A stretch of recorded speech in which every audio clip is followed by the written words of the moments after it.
첫 번째, 1989년 삼양라면 우지파동임.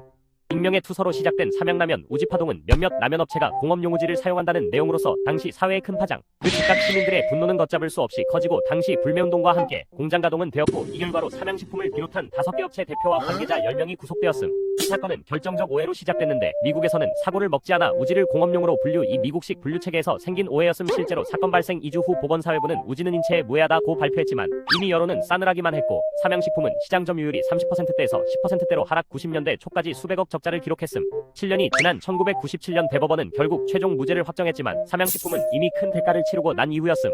2025년 11월 3일 그간 누명을 벗고 삼양식품은 우지로 튀긴 라면 삼양 1963을 출시, 36년 만에 정면 돌파 중. 두 번째는 국내 1위 통신사 SK팀. SK가 과거 노태우 정권 시절에 사돈 특혜를 받고 이동통신 사업권을 따냈다는 세간의 소문. 그러나 이는 사실이 아닌 꽤 그럴싸해 보이지만 사실은 사돈이라는 이유로 반납해야 했음. 노태우 정권 시절 성경은 제2 이동통신 사업자 선정에 참여, 압도적인 점수차로 사업권을 획득했지만 당시 사돈 특혜라는 프레임으로 정치권의 반발과 여론에 밀려 결국 일주일 만에 자진 반납해야 함.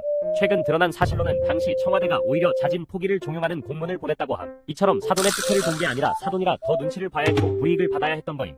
결국 선경은 김영삼 정부에 들어와서 당시 민영화된 한국이동통신 인수전에 참여. 당시 최종현 회장은 또 다른 논란을 막고자 당시 시가보다 4배 비싼 주당 33만 5천 원의 인수, 총 4,271억 원의 통큰 베팅.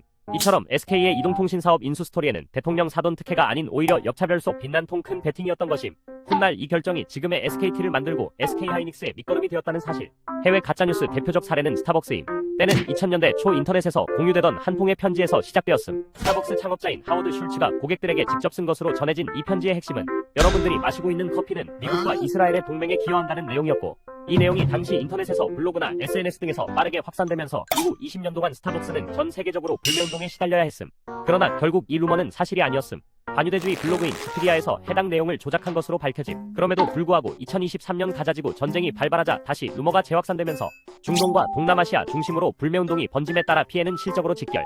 이로 인해 스타벅스 2024년 1분기 어닝 쇼크를 기록. 분기 매출이 전년 대비 2% 감소. 실적 발표 후 주가는 하루 만에 15.9% 급락.